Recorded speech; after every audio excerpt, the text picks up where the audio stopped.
Hello friends, welcome back to our YouTube channel ArtCAM 3D modelling studio. आज के इस session में मैं आपको सिखाने वाला हूँ टूल्स के बारे में और इनके यूजेस के बारे में, जिसमें 2D टूल्स और 3D टूल हम कवर करेंगे। वेक्टर टूल जो होते हैं वो 2D टूल होते हैं, जो रिलीफ टूल होते हैं वो 3D टूल्स होते हैं। तो आइए स्टार्ट करते हैं। सबसे पहले मैं आपको बताना चाहूँगा कि ये जो सेलेक्ट वेक्टर होता है ये प्री सेलेक्टेड होता है। देखिए, आप किसी भी समय इसको सेलेक्ट कर सकते हैं। जब आप किसी और मोड में काम कर रहे होते हैं तो आप इसको सेलेक्ट करके इस मोड में वापस रिटर्न आ सकते हैं। इसके बाद में जब ये छोटा सा जो बटन होता है इसको खोलेंगे तो ये एक्सप्लोर करता है किसी भी वेक्टर को। तो इसमें सेकंड जो ऑप्शन है वो हमारे पास नोड एडिटिंग है। अगर आपको इसको ज़्यादा यूज़ करना है तो आप इसको इस आइकन से इस टेबल पे ही फिक्स कर सकते हैं और वापस इसी आइकन पे क्लिक करके आप इसको साइड भी कर सकते हैं। जैसा भी आपको सूटेबल लगे आप यूज़ कर सकते हैं। तो नेक्स्ट ये जो नोड एडिटिंग का ऑप्शन है इसका यूज़ बता देता हूँ। इसको सेलेक्ट किया, सेलेक्ट करने के बाद में पहले तो इसको मान ग्रुप कर लेते हैं। यहाँ हम कोई भी एक नया ले लेता हूँ। मैंने मान लीजिए रेक्टेंगल लिया। रेक्टेंगल लेने के बाद में मेरे को नोड एडिटिंग करनी है, तो यहाँ पे जाके मैंने नोड एडिटिंग का ऑप्शन प्रेस किया। तो इस तरह से एक ब्लैक ब्लैक कलर के नोड्स बन के आ जाते हैं। ये इसकी एक शॉर्ट की भी होती है। अपने कीबोर्ड पर डायरेक्ट एंटर प्रेस करेंगे तो ये नोड एडिटिंग मोड में चला जाएगा। तो आप किसी भी नोड को पकड़ के किधर भी शिफ्ट कर सकते हैं, आप अपने हिसाब से डिज़ाइन मेंटेन कर सकते हैं। इसको भी एस्केप कर देता हूँ। नेक्स्ट ऑप्शन आता है ट्रांसफॉर्म वेक्टर। जब आप किसी वेक्टर को सेलेक्ट करते हैं तो ये ऑप्शन एक्टिवेट हो जाता है। आप इसमें इसके साइज, पोजीशन सब कुछ चेंज कर सकते हैं। इसके एंगल को चेंज कर सकते हैं रोटेट करके। मैनुअली आप रोटेट करना चाहे तो मैनुअली रोटेट करके, अगर कोई एंगल पे रोटेट करना चाहे तो एंगल दे करके आप अप्लाई कर सकते हैं इस तरह से। नेक्स्ट ऑप्शन आता है हमारे पास डिस्टोर्शन, एनवेलप डिस्टोर्शन। तो इसमें क्या होता है, जब हम हमारा जो डिज़ाइन है वो हम उसको डिस्टोर्ट कर सकते हैं, किसी भी शेप का बना सकते हैं जैसा आपको सूटेबल लगे उस टाइप से। मान लीजिए आपको इस टाइप का कोई शेप चाहिए तो आप इसके जो एंगल के हैंडल्स हैं इनको पकड़ के हिलाइए और इसको एडजस्ट कर लीजिए। फिनिश इस तरह से। अगला आता है रेक्टेंगल, सर्कल, लाइन, पॉलीलाइन और सर्कल, पॉलीगन्स एक्सेट्रा। तो आप इसको शेप देख करके आप को जैसा भी इसका यूज़ करना हो आप यूज़ कर सकते हैं। मैं आपको इसका नेक्स्ट बता देता हूँ। ये है टेक्स्ट। जैसा कि ऑटोकैड में टेक्स्ट होता है उसी टाइप से इसका भी यूज़ होता है। आप इसमें कोई भी अपना जो पैटर्न है वो पैटर्न सेलेक्ट कर सकते हैं, किस फॉर्मेट में आपको ये लिखना है। उसके बाद में आप इसके हाइट, विड्थ सब सेलेक्ट करके अपना जो भी लिखना, जो नाम लिखना है या कुछ लिखना है उस तरह से आप लिख सकते हैं। इसको क्रिएट पे क्लिक किया तो ये क्रिएट हो जाएगा। जब भी ये क्रिएट होता है तो एक ग्रुप में होता है, सिंगल ग्रुप होता है। आप हो सकता है आप एक नाम की जगह आपने पूरी लंबी लाइन लिखी और एक ग्रुप में हो और आपको उसको सेपरेट मतलब अलग अलग डिस्टेंस पे देना हो या कुछ उसके अंदर कुछ चेंजेस करने हो तो आप इसको सिंपली राइट क्लिक करके अनग्रुप कर सकते हैं। अनग्रुप वेक्टर पे क्लिक करेंगे, ये अनग्रुप ऑल हो गया, ये अनग्रुप वेक्टर हो गया। तो अनग्रुप ऑल कर देंगे हम। अनग्रुप ऑल करने के बाद में सब अलग अलग हो गए हैं जो एक ग्रुप में थे। आप इसको उठा के कहीं पे भी ले जा सकते हैं इस तरह से। तो इसको मैं अभी फिलहाल डिलीट कर देता हूँ। इतना आपको समझ में आ गया होगा। इसके आगे हम चलते हैं। ये है मेजरिंग टूल। मेजरिंग टूल नाम से ही पता पड़ रहा है मेजर करने का काम आएगा। तो जो इसमें क्या होता है, सेलेक्ट किया, सेलेक्ट करने के बाद में कर्सर को लेके गए एक कॉर्नर से एक कॉर्नर पे, उसके दूसरे कॉर्नर पे ले जाके क्लिक भी नहीं करना है आपको, ओनली बस कर्सर ले जाके रखा तो आपको इस लेफ्ट साइड में स्क्रीन पे आपको डिस्टेंसेस की दिख जाती है 113.857 एस्केप। ये होता है मेजरिंग टूल। इसके बाद में आता है डॉक्टर वेक्टर। ये काफ़ी यूजफुल वेक्टर है, लेकिन जब हम इसको जब डिज़ाइन बनाएंगे, कोई कॉम्प्लेक्स डिज़ाइन बनाएंगे उस समय मैं आपको इसका यूज़ बता पाऊंगा। इसके बाद में आते हैं हम स्प्लाइन वेक्टर। स्प्लाइन वेक्टर जो है, जो हमारे जैसा इमेज में आपको दिख रहा है कि यहाँ पे कोई वेक्टर है जिसकी शेप इस तरह से आर्बिट्री शेप आती है। मैं एक 2D बना ही लेता हूँ। मान लीजिए इस तरह से मैंने ये बना लिया। इसको सेलेक्ट करके आप इस पर क्लिक करेंगे और स्प्लाइन करेंगे तो ये स्मूथ कर्व में कन्वर्ट हो जाती है, जो शेप है चेंज हो जाती है इस तरह से। नेक्स्ट है arc fit vector. Arc fit vector और इसका नेक्स्ट है fillet vector. Fillet vector, arc fit vector आपने ऑटोकैड में यूज किए होंगे, सेम वैसे ही है, दो लाइंस को ज्वाइन करने का काम आता है। नेक्स्ट आता है ट्रिम वेक्टर। मान लीजिए ये इस डिज़ाइन को मैं नीचे ले जाता हूँ। हमको अंदर का अगर ट्रिम करना है तो ये ट्रिम वेक्टर का यूज़ करेंगे, यूज़ करके डायरेक्ट यहाँ पे क्लिक करेंगे तो अंदर का डिलीट हो जाएगा। या फिर आपको बाहर का भी कुछ डिलीट करना हो तो आप कर सकते हैं, जैसा आपको सूटेबल लगे। ये हो गया ट्रिम। ट्रिम के बाद आता है ऑफसेट। मान लीजिए आपने कोई शेप बनाई, शेप का आपको ऑफसेट देना है अंदर या बाहर दोनों तरफ। देखिए सबसे पहले ऑफसेट की डिस्टेंस हम मेजर कर लेंगे। मान लीजिए 10 mm हमको ऑफसेट देना है इनवर्ड, तो डायरेक्शन हमने यहाँ पे दे दी इनवर्ड। आप चाहे तो दोनों तरफ भी दे सकते हैं। कॉर्नर्स आपको कैसे चाहिए आप वैसे भी मेंटेन कर सकते हैं। इसके बाद आपने ऑफसेट पे क्लिक किया तो ये अंदर की तरफ ऑफसेट हो गया, क्योंकि हमने इधर इनवर्ट रखा और रेडियस शेप में रखा हुआ। इसको क्लोज कर देता हूँ मैं। ये ऑफसेट का यूज हो गया है। इसके बाद आता है मिरर। किसी भी शेप का मिरर, मान लीजिए आपने कोई एक फ्लावर इस कॉर्नर पे बनाया है, आपको ये चारों कॉर्नर पे सेम ऐसा ही फ्लावर चाहिए, तो आप इसको मिरर करके भी कर सकते हैं। मान लीजिए आपने राइट साइड में मिरर कर लिया, बॉटम लेफ्ट, ये देखिए इस तरह से आप शेप बना सकते हैं। अब आपको चाहिए होगा, अगर आपको इस कॉर्नर पे फिक्स आ जाए, जितनी डिस्टेंस यहाँ से है उतनी ही डिस्टेंस यहाँ पे आ जाए, उसके लिए हमारे पास ऑप्शन होता है across the model and over the model. Across the model किया तो ये मॉडल के अक्रॉस हो गया, और ओवर द मॉडल ही नीचे की तरफ, ये सेम जो डिस्टेंस है डिस्टेंस को मेंटेन रखते हुए ये मिरर हो जाएगा इस तरीके से। तो ये हो गया हमारे 2D के यूजेस। इसके बाद में आते हैं हम जो हमारा ब्लॉक रोटेट एंड कॉपी है। तो जो हमने अभी जो काम किया है जो इसको रोटेट करने का, वो हम इसमें भी कर सकते हैं। सबसे पहले हम एक स्ट्रेट लाइन ले लेंगे। स्ट्रेट लाइन लेके इस लाइन को हम इस ऑप्शन से position, combine, trim and vector, ये पोजीशनिंग के टूल्स हैं, इससे हम सेंटर इन मॉडल का ये ऑप्शन एक्टिवेट है, क्योंकि ये ओनली सिंगल जो वेक्टर है उस पर ओनली यही हो सकता है। सेंटर ऑप्शन पे हम उसको सेलेक्ट कर सकते हैं। तो हमने इसको सेंटर पे दे दिया। इसके यहाँ पे बाद में हमने अपने कीबोर्ड से Ctrl+C भी प्रेस करके इसको कॉपी पेस्ट कर लिया और T प्रेस किया। T जो है दोस्तों ट्रांसफॉर्म वेक्टर जो हमने यहाँ पे किया था, आप चाहें तो डायरेक्ट भी यूज कर सकते हैं। ट्रांसफॉर्म वेक्टर की शॉर्ट की है T। तो आपने यहाँ से सेलेक्ट किया और उसको 90 डिग्री का एंगल दे दिया, तो 90 डिग्री पे रोटेट हो जाएगा। ऐसा करने से हमको हमारे पीस का जो वर्कशीट है उसका सेंटर मिल गया, एग्जैक्ट सेंटर। अब आप चाहे तो इसको रोटेट कर सकते हैं यहाँ से फिल टूल से। फिल टूल में गए, सेलेक्ट किया। सेलेक्ट करने के बाद में block copy and rotate copy, तो हमको रोटेट कॉपी करना है। रोटेट कॉपी करने के बाद में सेलेक्ट किया जो हमारा रोटेशन सेंटर है, किस सेंटर से हमको रोटेट करना है, तो इसको सेंटर दे दिया, इस सेंटर से करना है।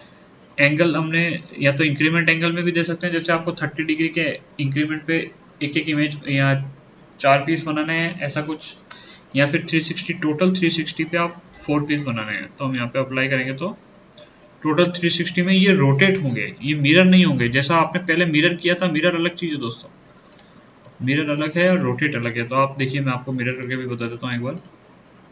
जब आपने मिरर किया तो एग्जैक्ट जैसा मिरर होता है वैसी इमेज गई है, और रोटेशन में ये रोटेट होके जाता है। डिजाइन जो है रोटेट होकर के जाता है, जैसे फैन के विंग्स होते हैं, रोटेशन एक पर्टिकुलर रोटेशन में उस टाइप से। ठीक है, आइए नेक्स्ट की ओर चलते हैं। ये है टेक्सचर फ्लो। ये ज़्यादा यूज़ नहीं आता है, तो इसलिए मैं आपको अभी इसको स्किप कर रहा हूँ। पेस्ट अलोंग विथ कर्व, देखिए ये कभी हम डिज़ाइन में कभी माला बनाते हैं तो उस टाइम पे ये आता है। ये मान लीजिए माला इस फ्लो में होनी चाहिए और ये इसके मोती हो गए, तो आपको इस टाइप से सबसे पहले इसको ऑन करना पड़ेगा। पेस्ट अलोंग अ कर्व, देखिए सेलेक्ट ऑब्जेक्ट एंड कर्व। तो सबसे पहले आपको ऑब्जेक्ट सेलेक्ट करना है, तो ये आपका ऑब्जेक्ट हो गया और ये आपका कर्व हो गया, और हमको नंबर ऑफ कॉपीज चाहिए 35। इस तरह क्लिक किया तो आपकी माला रेडी हो गई 1 सेकंड में। तो ये है पेस्ट अलोंग अ कर्व। इसके बाद में आते हैं हम, इसको मैं डिलीट कर देता हूँ जो हमारे यूज के नहीं है। हाँ जी, नेक्स्ट हमारा हो गया है ये देखिए, इसको सेंटर पे लाने के लिए आप सेंटर इन मॉडल का ऑप्शन पे क्लिक करेंगे तो सेंटर पे आ जाएगा। मान लीजिए आपने कभी एक बॉक्स ले रखा है यहाँ, और एक छोटा सा सर्कल ले लेते हैं। अब देखिए दोस्तों, आपको ये जो सर्कल है इसके सेंटर पे अलाइन करने के लिए या तो आप मैन्युअली इसको सेंटर से पिक करके बॉक्स के सेंटर को जो हम सर्च करने जाएंगे तो वो सेंटर हमारे को सर्च नहीं हो पाता है। तो इसके लिए हम क्या करेंगे, इसको कहीं पे भी साइड में रहने देंगे और यहाँ से ओपन करके इसमें हमको दोनों इमेज को सिलेक्ट करना पड़ेगा। यहाँ से ओपन करके हम इसको सिलेक्ट कर सकते हैं। तो जो हमने पहले सेलेक्ट किया वो अंदर आ जाएगा। देखिए वापस करके दिखाता हूँ आपको मैंने। आपने मान लीजिए इसको पहले सेलेक्ट किया, इसको सेलेक्ट किया, उसके बाद में आपने इसको ओपन करके सेंटर वेक्टर वाला ऑप्शन पे क्लिक कर दिया तो ये इस वेक्टर के सेंटर पे ये सर्कल आ गया है। पूरे पीस के सेंटर पे नहीं आया है, पीस के सेंटर पे लाना है इन दोनों को, तो ये वाला ऑप्शन है सेंटर इन मॉडल, पूरे मॉडल के सेंटर पे आ जाएगा। तो इस तरीके से इसका यूज होता है। इसके बाद में हम ये है एक्सप्लोड वेक्टर। ये देखिए इस तरीके से मान लीजिए डिज़ाइन, यहाँ पे हम एक लाइन के ऊपर दूसरा है डिज़ाइन, इसको हमने दोनों को सेलेक्ट किया और ये एक्सप्लोड कर दिया। एक्सप्लोड के भी कई ऑप्शंस हैं।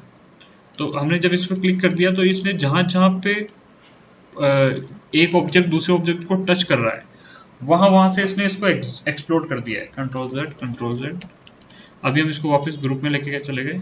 देखिए इसका कैसे यूज़ करते हैं। दोनों को सेलेक्ट किया, इसको खोल के आप चाहें तो बाहर वाले को रख करके अंदर वाले को डिलीट कर सकते हैं, बिल्ड वेक्टर। ये देखिए इसमें काफ़ी ऑप्शन है, जैसा जैसा आपको चाहिए, जैसा यूज़ करना आप यूज़ कर सकते हैं।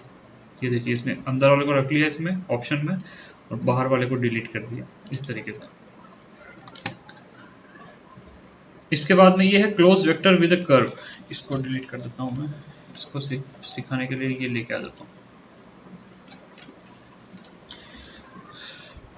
क्लोज वेक्टर विद कर्व, इसको वैसे सेलेक्ट करके राइट क्लिक करके हमारे पास क्लोज वेक्टर का ऑप्शन होता है, तो हम इसमें अपने हिसाब से भी कर सकते हैं और यहाँ पे इसका डायरेक्ट ऑप्शन होता है कि आपको इसको कैसे क्लोज करना है। तो आइए हम डायरेक्ट ऑप्शन पहले देख लेते हैं।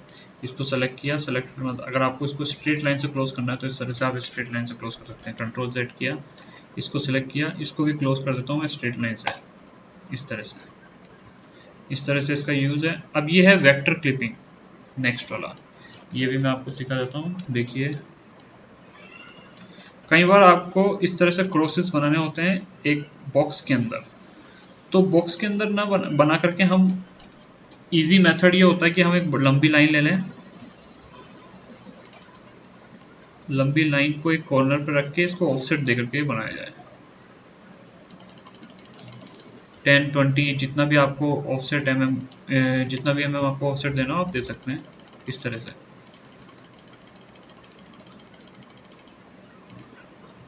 ये बन गया है। इसके बाद इसको कंट्रोल CV, इसके बाद ट्रांसफॉर्म करके 90 डिग्री का एंगल देंगे तो वो 90 डिग्री पे रोटेट हो जाएगा और इसको उठा के सेंटर पे कर दिया सब। तो आपको मान लीजिए बाहर वाले को ट्रिम करना है तो आपको हर एक लाइन को ट्रिम करते हुए जाना पड़ेगा, इसलिए इससे इजी एक और मेथड है, वो है इसको सबसे पहले हम ग्रुप कर लेते हैं। उस मेथड को ओपन करने से पहले ग्रुप कर लिया।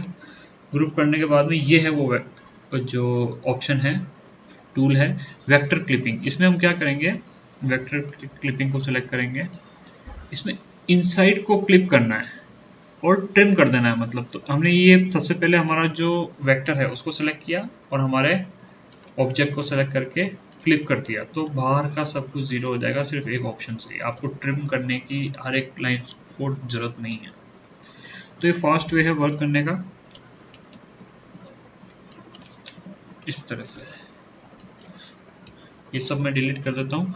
तो यहाँ तक के जो टूल मैंने अभी आपको सिखाए, जो हमने स्किप किए वो आपके ज़्यादा काम नहीं आने वाले हैं, लेकिन फिर भी अगर आपके काम आएंगे तो हम अपने नेक्स्ट वीडियोस में आपको उसके बारे में भी नॉलेज दे देंगे। अब आते हैं हम 3D टूल्स के ऊपर। सबसे पहले मैं कोई 2D क्रिएट कर लेता हूँ।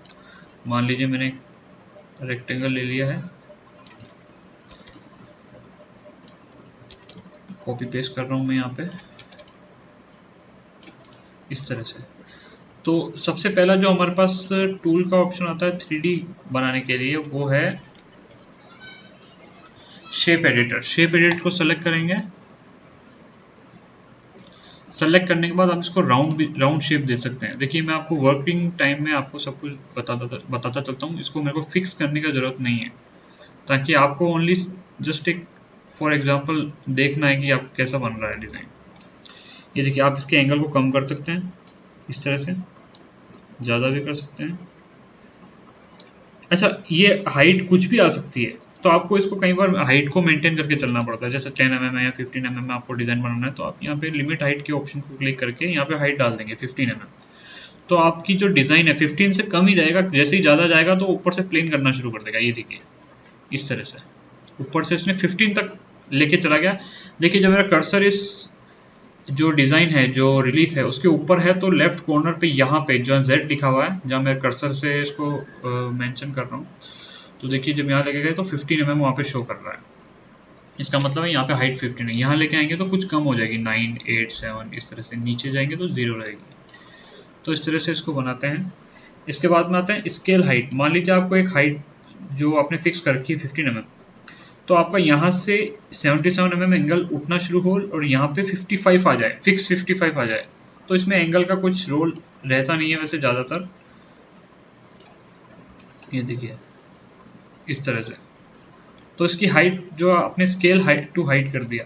कांस्टेंट हाइट भी कर सकते हैं कि आपने 15 जो हाइट दी है वो 15 हाइट फिक्स आई ही सब बॉक्सेस में, इस तरह से कि हमें फिक्स हाइट चाहिए 15 mm। उसके लिए यहाँ पे लेके जाएंगे तो 14.9 या अप्रोक्स सेंटर पे आती है 15 हाइट। ये होता है। इसके बाद ये वाले ऑप्शन आते हैं रिलीफ कंबाइंड मोड। इसमें 5 मोड होते हैं, इनका यूज़ भी मैं आपको बता देता हूँ। देखिए हमने यहाँ पे एक सर्कल ले लिया है। जब हम इन दोनों को सेलेक्ट करेंगे और कंट्रोल G करके ग्रुप कर देंगे, तो इसमें क्या होता है, जब हम डिज़ाइन बना रहे हैं सेम वही करूँगा, राउंड लूँगा। राउंड लेने के बाद में इसकी हाइट हमने 15 फिक्स कर दी, लिमिट कर दिया 15 से ऊपर नहीं जाना चाहिए, ठीक है। तो जब हम इसको एक ही बार में बना रहे हैं तो ऐड मर्ज इन सब का कोई वो रोल नहीं रहता है। अब हम इसको अनग्रुप कर देते हैं, क्योंकि वो ग्रुप में था, एक ही ग्रुप में इनका कोई रोल नहीं रहता। Ungroup all. अनग्रुप करने के बाद में जब हमने इन दोनों सेलेक्ट करके वापस से हाइट दी, तो ये देखिए जब आप एक ही बार कर रहे हैं तो कुछ भी फर्क नहीं आने वाला है, ठीक है। इस तरह से एक दूसरे के अंदर मर्ज हो जाएंगे। अब हम आपको इसका यूज़ बताते हैं। मान लीजिए आपने एक बना करके फिक्स कर दिया, राउंड शेप में लिया, हाइट हमने रख दी 15 करने में अप्लाई किया, अप्लाई करने में कैंसिल कर दिया। अब एक चीज़ फिक्स हो चुकी है। अब हम जब सेकंड को करते हैं तब आपको इसका यूज़ आता है, जब आप सेकंड इमेज इसी के ऊपर मर्ज करना है या ऐड करना है, इस तरह से। ये देखिए अब इसमें क्या कर रखा है, हमने ऐड कर रखा है, तो इसके ऊपर ऐड हो गया। जो इसके अंदर जो रिलीफ हमने बनाया था और जो इससे रिलीफ बन रहा है, दोनों ऐड हो गए। चाहे तो आप सब्ट्रैक्ट भी कर सकते हैं। सब्ट्रैक्ट करेंगे तो इसका रिलीफ पूरी लेयर से सब्ट्रैक्ट में चला जाएगा, माइनस में चला जाएगा, और इसका जो रिलीफ है वो उसमें जहां जहां तक ये इसका 2D आ रहा है, इस 2D से वो डिज़ाइन उतना डिज़ाइन सब्ट्रैक्ट हो जाएगा। मर्ज हाई करने से क्या होता है देख लेते हैं। ये देखिए जो भी हाई रहता है वो मर्ज हो जाता है, एक दूसरे के अंदर मिक्स हो जाते हैं। मर्ज लो, तो उसमें जो भी चीज़ लो रहती है, यहाँ पे 0 लो है, 0 से नीचे नहीं जाता है। ये देखिए जो भी चीज़ लो रहती है वो यहाँ पे शो करेगी, इस तरह से। तो आपको कभी कभी यूज़ के ऊपर डिपेंड करता है कि आपको किस टाइप का डिज़ाइन बनाना है। तो ये होता है ऐड, सब्ट्रैक्ट, मर्ज हाई, मर्ज लो और रिप्लेस भी बता देता हूँ आपको। एक डिज़ाइन ने दूसरी डिज़ाइन को एग्जैक्टली रिप्लेस कर दिया। ये देखिए उसको बिल्कुल कट कर दिया जहाँ से 2D था, और उसके ऊपर ये दूसरा डिज़ाइन आ गया। आप चाहे तो इसको ऐसे सेलेक्ट करके इसके अंदर का 0 भी कर सकते हैं। रिलीफ में जाके एडिट 0 इनसाइड वेक्टर, या फिर अगर इस वेक्टर के आउटसाइड का 0 करना है तो 0 आउटसाइड वेक्टर सेलेक्ट करके बाहर का 0 कर सकते हैं। अभी मैं 0 इनसाइड वेक्टर करके दिखा देता हूँ। ये देखिए इस तरह से। और आप एक नया रिलीफ यहाँ पे क्रिएट कर सकते हैं। जैसा कि रिप्लेस ऑप्शन में हो रहा था, सेम वैसा ही इस ऑप्शन में भी हो रहा है। एस्केप। ये हो गया हमारा फर्स्ट टूल, जिसका नाम था 3D टूल। फर्स्ट टूल हो गया ये, जिसका नाम है शेप एडिट। अब मैं आपको डायरेक्ट इसके बारे में बताता हूँ। ये है रीसेट रिलीफ। इसको प्रेस करने से जो भी रिलीफ इस लेयर में, जो राइट साइड में देखिए लेयर है, फ्रंट लेयर, इस लेयर के अंदर अभी हम काम कर रहे हैं, तो इस लेयर में जो भी रिलीफ है वो 0 हो गया। इसको प्रेस करने से, रीसेट रिलीफ, किसी भी रिलीफ को रीसेट करने के लिए। नेक्स्ट ऑप्शन आते हैं टू रेल वेक्टर। पहले मैं एक वेक्टर ले लेता हूँ, स्मूथ लेंगे हम ये वेक्टर। एक फिश की शेप हम क्रिएट करने की कोशिश करते हैं। ये देखिए इस तरह से फिश होती है। इसका मिरर किया बॉटम साइड में, क्लोज किया, क्लोज करने के बाद थोड़ा गैप मेंटेन कर लिया। गैप मेंटेन करने के बाद में हमको इसके लिए शेप लेनी पड़ती है कि किस टाइप की शेप आपको इस डिजाइन में चाहिए। और शेप लेने के लिए हमको एक चीज ध्यान रखनी पड़ती है, इसका start point and and point same level पे होना चाहिए। ये देखिए इस तरह से।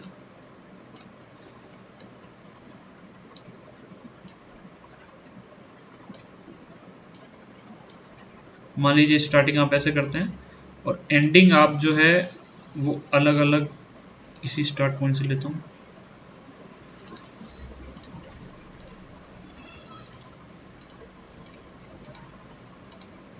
इस तरह से कुछ भी शेप ले सकते हैं हम, इस तरह से करना चाहते हैं।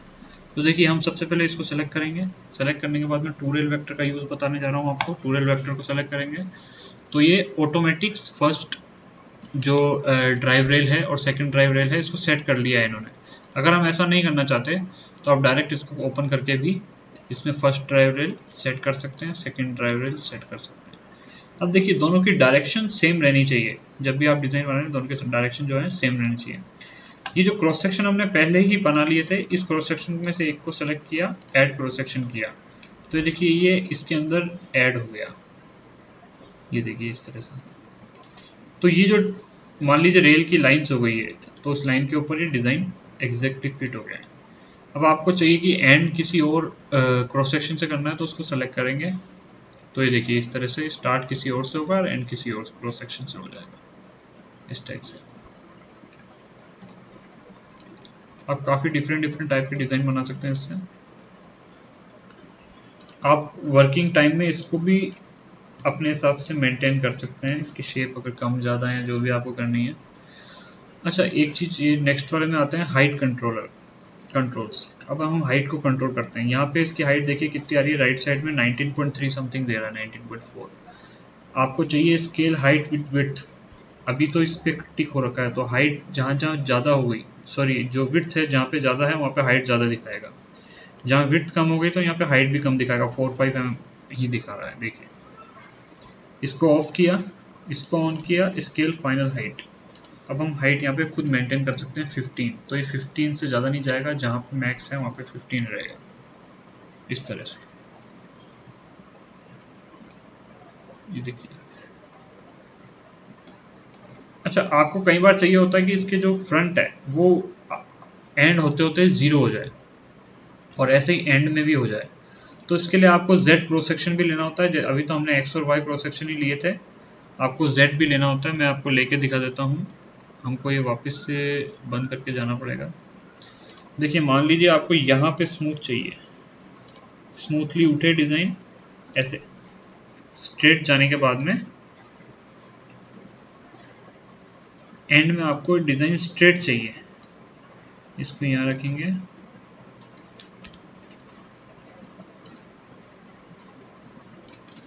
इसको डिलीट कर दिया। इसके बाद में आपने ये स्ट्रेट लाइन ली, जॉइन विद स्मूथ कर। अब देखिए दोनों का लेवल सेम नहीं है तो लेवल सेम कर देंगे हम इससे। सेम करने के बाद में आप इसको शेप को भी मेंटेन कर सकते हैं। जब आपकी शेप अच्छे से मेंटेन हो गई इसके बाद में आपको सेम वही रिपीट करना है। टू रेल वेक्टर में गए, वेक्टर में जाने के बाद सेलेक्ट किया cross section, and cross section select किया, स्टार्ट कैसे करना है, एंडिंग कैसे करनी है। इसके बाद में हाइट हमने फिक्स कर दी 15 mm। अब ये आता है हमारा Z cross section, set Z mode profile. इसको सेलेक्ट किया तो ये देखिए इस तरह से हमारी हाइट स्टार्ट हुई, एंड में स्ट्रेट रह गई। आप चाहे तो एंड में भी कर्व शेप में दे सकते हैं इस तरह से। यहाँ पे S प्रेस करेंगे तो स्मूथ हो गया, स्मूथ होने के बाद में ये एंड में ऐसा हो जाएगा। तो आप जो भी इसमें चेंज कर रहे हैं वो चेंज इसमें होता जाएगा। इस तरीके से। तो ये होगा टूरेल कमांड का यूज। बेसिकली जो हमारे यूज आते हैं, मेन दो कमांड यही यूज आते हैं, मैक्सिमम डिजाइन इनसे बन जाते हैं। तो आगे के वीडियोस में मैं आपको इसके आगे के भी टूल्स के बारे में बताऊंगा। कुछ कुछ जो है, जो मेन जो टूल्स हैं, मैं अभी आपको सिर्फ वही बता रहा हूँ। ये है एक्सट्रूड कमांड। मान लीजिए आपने टूरेल से अभी इस डिज़ाइन को बनाया, आपको चाहिए कि आप एक पाइप बनाएं इस तरह से, तो आप इस एक्सट्रूड कमांड का भी यूज़ कर सकते हैं। इसमें ओनली सिंगल रेल की ज़रूरत होती है, डबल रेल की ज़रूरत नहीं होती। यूज़ एज अ सेंटर पे क्लिक किया, इसकी डायरेक्शन देख लें। आपको ये डिज़ाइन इसके ऊपर बनाना है तो सेलेक्ट प्रोफाइल किया तो ये डिज़ाइन उसके ऊपर बन गया इस तरह से। टू रेल में हमको दो की ज़रूरत होती है, वन रेल में सिंगल की ज़रूरत होती है। आप इसको बंद करके एक साइड में भी दे सकते हैं। ये देखिए, यूज़ अदर साइड किया तो दूसरी साइड चला गया, यूज़ सेंटर किया तो सेंटर पे आ गया इस तरह से।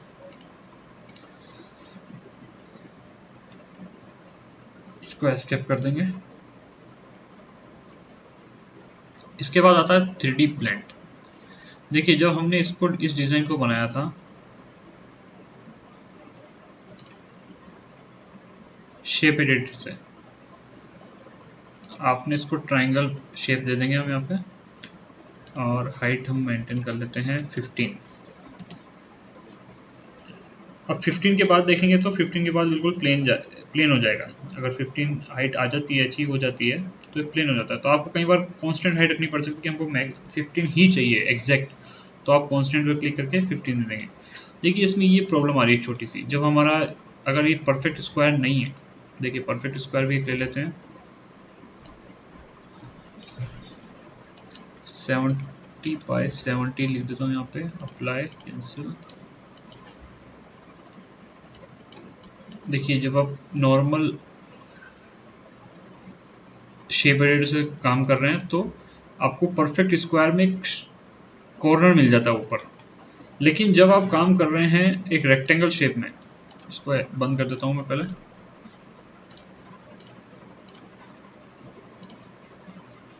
और इसकी जो रेक्टेंगल की जो विड्थ है या हाइट कह लेंगे, इसको मैं बड़ा कर देता हूँ। तो देखिए, जब आप इसमें काम करेंगे तो आपको यहाँ पे लाइन दिखेगी। जब आपको कई बार आपको लाइन नहीं चाहिए, लेकिन आपको रेक्टेंगल जो शेप है जो आपको रेक्टेंगुलर ही रखना है, उसके लिए काम आता है 3D ब्लेंड। 3D ब्लेंड में क्या होता है, सेलेक्ट पॉइंट विद कर्सर, इसमें हम ये पॉइंट सेंटर पे आता है यूजुअली, तो इसको सेलेक्ट करके हम पीस के सेंटर पे ले जाएंगे। पीस के सेंटर पे ले जाने के बाद में बॉर्डर को 0 रखना है और इनर को हमको 15 रखना है। इस तरह से आप इस डिज़ाइन को बना सकते हैं। इसमें भी अलग अलग शेप है, कॉन्वेक्स, कॉनकेव, लीनियर, स्मूथ। ये है कॉन्वेक्स। नेक्स्ट आते हैं कॉनकेव पे क्लिक किया तो अंदर की तरफ दबता हुआ डिज़ाइन बनेगा। स्मूथ किया तो स्मूथ शेप में ये सेंटर पे उठता हुआ डिज़ाइन आ जाएगा। आपको जैसा भी डिज़ाइन चाहिए आप वैसा बना सकते हैं, हाइट मेंटेन कर सकते हैं। जो ये कंबाइन मोड है, ये हर ऑप्शन में आपको मिलेंगे मैक्सिमम।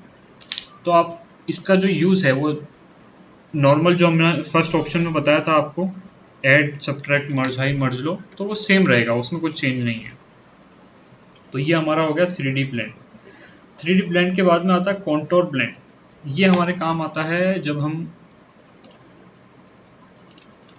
आपको एक एग्जांपल करके दिखा देता हूँ।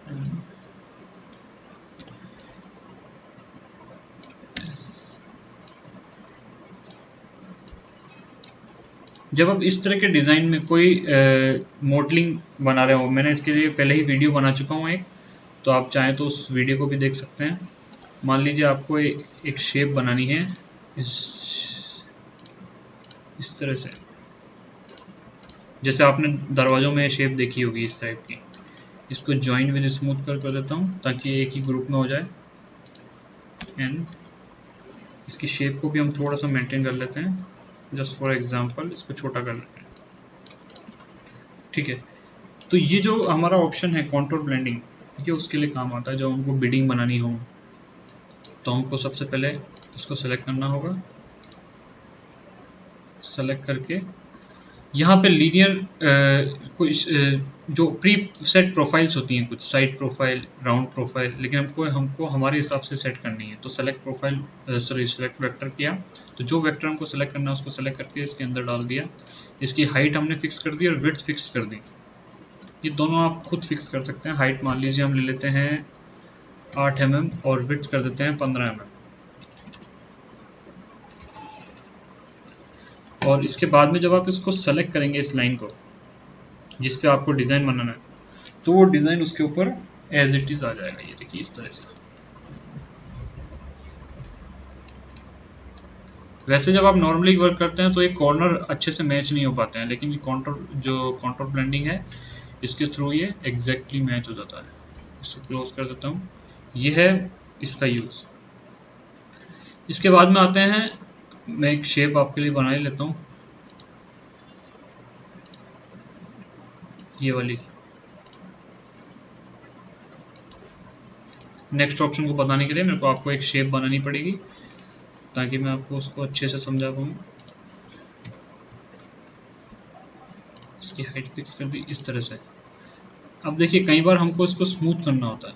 स्मूथ करने के लिए कंप्लीट रिलीफ, आपने जो भी डिज़ाइन बनाया इस पूरी रिलीफ में, इस वाले रिलीफ लेयर में, उसमें वो आप एक ही बार में स्मूथ कर सकते हैं इसके थ्रू। ये देखिए स्मूथनेस लेवल आप अपने हिसाब से मेंटेन कर सकते हैं। तो इस तरह से डिज़ाइन स्मूथ हो जाएगा। देख सकते हैं आप कॉर्नर्स जो हैं बिल्कुल स्मूथ हो गए हैं। इसको हटाया तो बिल्कुल शार्प कॉर्नर हो गया। अभी वापस स्मूथ पे क्लिक किया तो इसमें आप इस स्मूथनेस की जो स्ट्रेंथ है वो इंक्रीज डिक्रीज करके जैसा भी आपको सूटेबल लगे वो आप सेट कर सकते हैं। ये क्लोज कर देता हूँ। इसके बाद में आता है ये रीसेट रिलीफ। ये मैं आपको पहले करके दिखा चुका हूँ। इसको रीसेट कर देंगे किसी भी डिज़ाइन को। तो मेनली जो आप पूरे डिज़ाइन बनाने में जो आपके काम आते हैं वो ये दो हैं, जो जिसका फर्स्ट का नाम है शेप एडिटर, सेकंड का नाम है टू रेल कमांड। इसके बाद में आता है 3D ब्लेंड। 3D ब्लेंड के कुछ यूज़ बताए मैंने आपको। इसके बाद में कॉन्टूर ब्लेंडिंग बताई।